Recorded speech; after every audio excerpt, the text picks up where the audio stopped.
Hi guys, welcome back to my channel. My name is Lavana Gure. Today I was actually thinking about something that has been in my heart lately about marriage. Marriage is not a topic that I like to talk about. Of course, I'm married, but lately there's been a lot going on social media platforms in my world. I don't know where you're watching this from, but basically it has been getting a very negative feel. Because there's been just quite a lot that, if you were to ask people about marriage in their general, view, it wouldn't be a good one at the moment. And this really, it really pained me a lot, because I'm just thinking marriage, when God created the institution of marriage, what he had in mind was really like a picture, the best possible way to explain the relationship between Jesus and the church, because the Bible says that the church is the bride of Christ and Christ is the bridegroom. Like if we were to explain, Jesus' love towards the church, he will just show up a picture of a married people, like a husband and a wife, in a godly marriage. But the fact that marriage has been getting such a bad tarnish, it means that somehow we really cannot make people see the whole picture because of how the marriage has been portrayed to be now in our community. So really I just thought that let me just share from just really my experience, having walked this journey. Maybe it can bring light to someone. They can have a change of heart or change of thought regarding the institution of marriage, or maybe they can just really gain perspective. I have been married for 11 years now, so this year actually in July will be my 12th year. Yay! I've come to realize that marriage is a journey. Honestly, it's a journey with the mountaintops and the valleys. And it will be unfair really to describe marriage just because you are in the valley or you are in the mountaintop, because then you wouldn't give really a true picture. Because marriage overall, honestly, it is hard. Or let me just put it this way, it requires hard work between two people to navigate the mountaintops and the valleys really. That's what I've come to learn over a couple of years, and really just getting a revelation that actually this thing, man, it's all about surrender. First the couple surrendering to God, and then they surrender to one another. To the wife saying to the husband, I am surrendered to you, may you lead me in this journey. And the husband saying to the wife, I am surrendered to you, may you help me in this journey. And I've learned that, before I got married, I did a lot of preparation. I did the reading of the books. I did the premarital counseling. I mean, all those were good. They are great. You have to do them. I watched a lot of videos and stuff like that. But I have realized that, actually, which I think is a thing really, like theory and experience are totally different things. I felt like for you to really have a sense of what marriage is all about, you actually need to experience it. There's nothing wrong with preparation. Preparation is needed. It opens your mind, it prepares your heart in a way, but there is nothing like the actual experience of being in the marriage. Yeah. And then the other thing that I have learned actually is sometimes we tend to pursue quantity as opposed to quality. We will be 12 years this year, and I'm thinking, when we're like doing our first years and third year, it used to be a thing about we are now gaining numbers, as in we're getting married for a long time. Like that used to be a thing until I realized, man, it doesn't matter. Like that those people where they've been married for 20 years, 30 years, but actually that marriage really sucks. Like it's not fulfilling at all. They're just there in jail. I've been married for a long time. Hey, Kenya, look at you. I think for me, there was a point like, I don't want this in my life. I don't want to be like brag, like I've been married for this long. But then really when you inspect, you find that the fruit is not good. The fruit is not fulfilling. So really I have learned to pursue quality as opposed to quantity. Like, it will be a blessing to be married like forever. But also in that, for me, my heart is I need to make sure that it is a fulfilling marriage, you know. So yeah, so, and also I have learned that really it's a journey that will require a lot of, you know, growth from both ends, you know.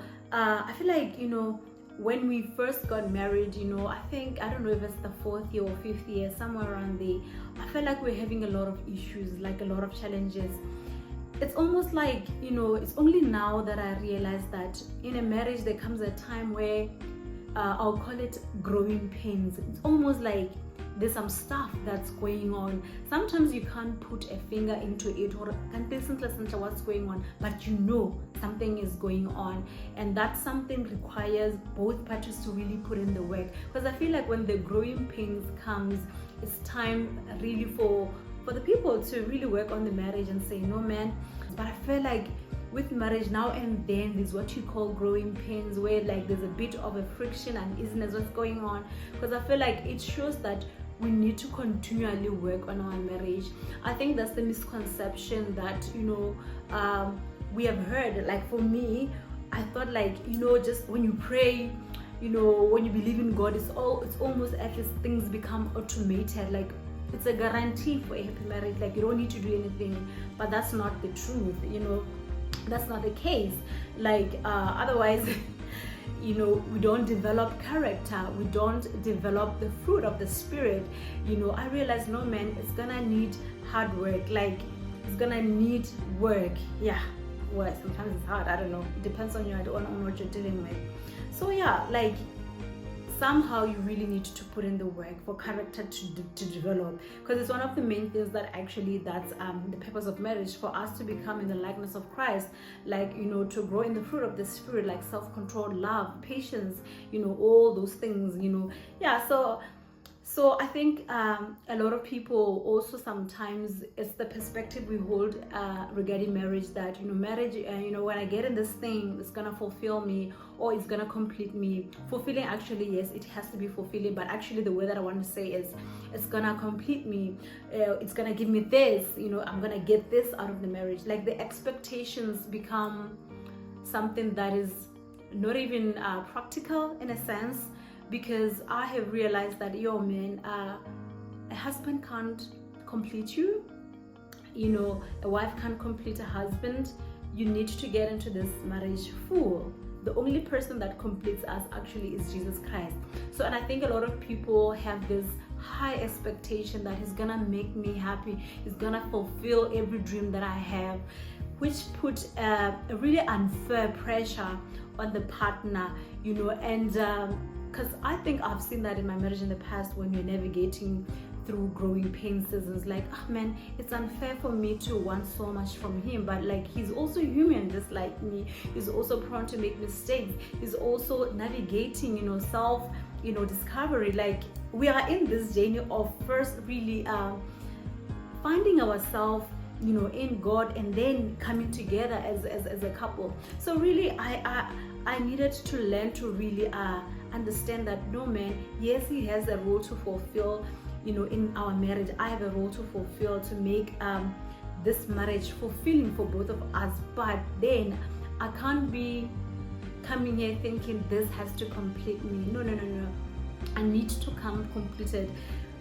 In fact, what should be my view in terms of, or expectation, like this is gonna grow me, this is gonna challenge me to become a better person, you know. And I think a lot of times, which I'm not saying it's wrong, I think a lot of people sometimes get into this thinking, I need to get this out of this marriage, but they never really come on the other side and say, what can I bring in this marriage? How can I serve my partner?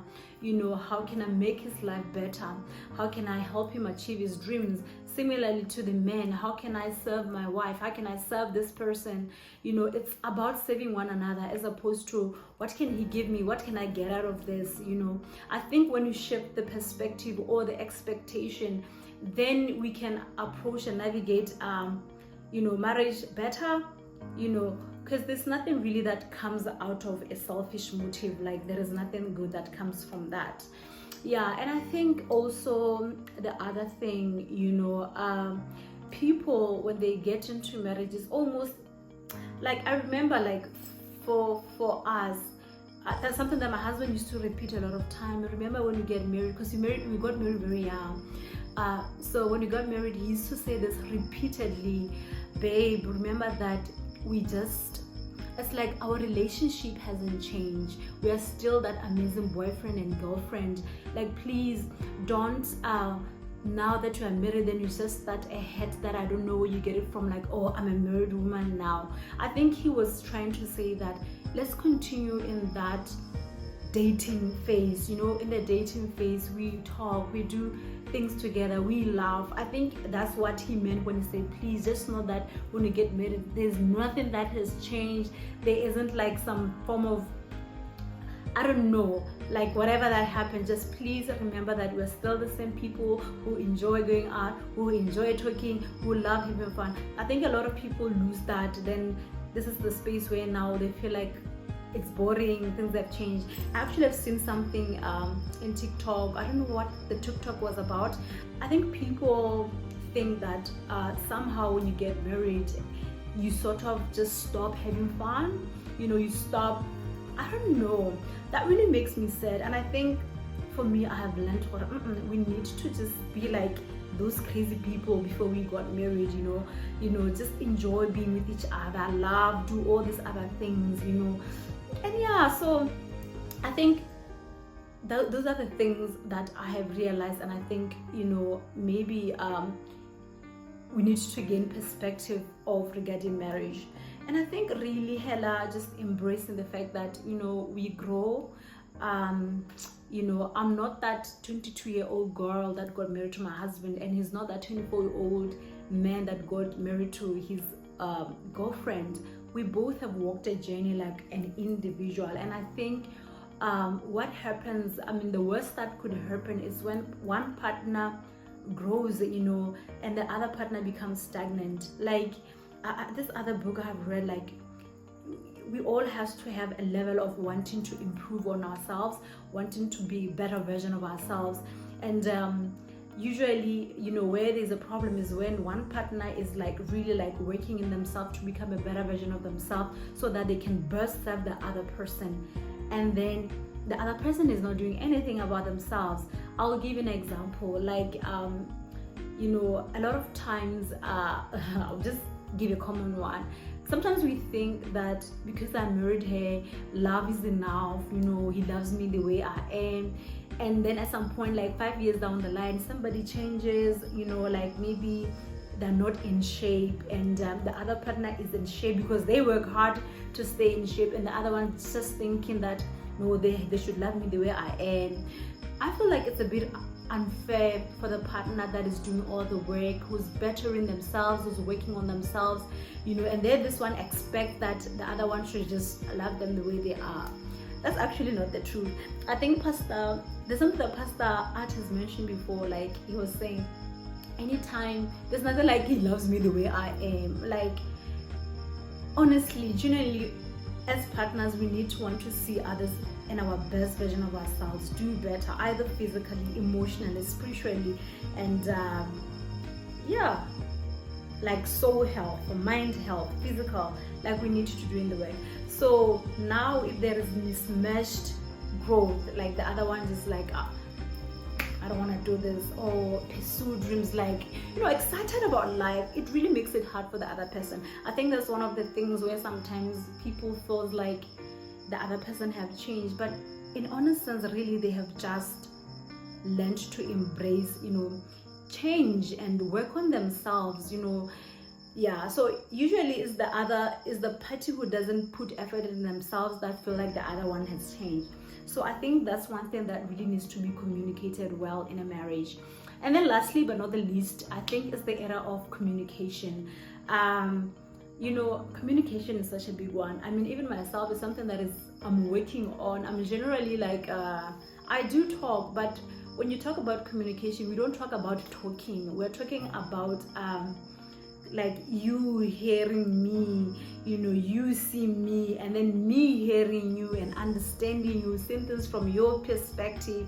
Welcome your deepest vulnerable stuff. So that is really where communication is, and I think it's a journey that a lot of people sometimes are thinking, I don't want to hurt my partner, I don't want to, that's too much for them, they won't understand. So really you deprive each other that vulnerability that really boosts your emotional intimacy.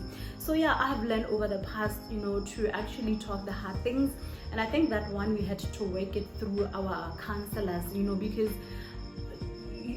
if it's something new that you feel like it has potentially to harm, or maybe the other person won't receive well, it's good to do it with counsel, like with the third party, to help you work through it. I don't know if that makes sense. So I think for us, we needed that in our life. And I remember one of the things they suggested was like, you need to say hard things. If you can't say them, for a start, you can write them out, let them read them, maybe in their own time. When you come, it's like, it's not intense, when you have read it there. So then you can talk about it instead of not keeping it away and thinking, she can't. But learn to talk the hard things, like the deepest things that generally people can't really like say to other people, but to that spouse. That's what marriage is all about. That place of intimacy, things that you can't talk to anyone but your spouse. So yeah, I think that's the last thing but not the least. And then I think the other one is really the area of sexual intimacy, which I will talk about in another video in length. Marriage is good. Marriage is ordained by God. Marriage is a gift to humanity. Is it hard? Yes, but it is fulfilling. Yes. Does it require hard work? Yes, it does. Does it need surrender? Yes, to God first, then to one another. And for me, one thing is, you can't do marriage without the guidance and the leadership of the Holy Spirit, without prayer. Those you need, and you need to surround yourself with people who believe in marriage. I was actually talking to someone yesterday and saying, you know what, you really need to mind who's around you, what are their belief systems regarding marriage. If they don't hold a positive viewpoint around marriage, you have no business talking to them about marriage, because what's gonna happen is they plant seeds that are anti-marriage. Eventually, all of a sudden, you are angry at your husband, you don't even know why, because you've allowed yourself, to let seeds that are negative, regarding marriage. So yeah, so here we are. Thank you so much for joining me. We'll talk about sexual intimacy next time. Have a lovely weekend. Please remember to do the things like, subscribe. Yeah. Bye-bye.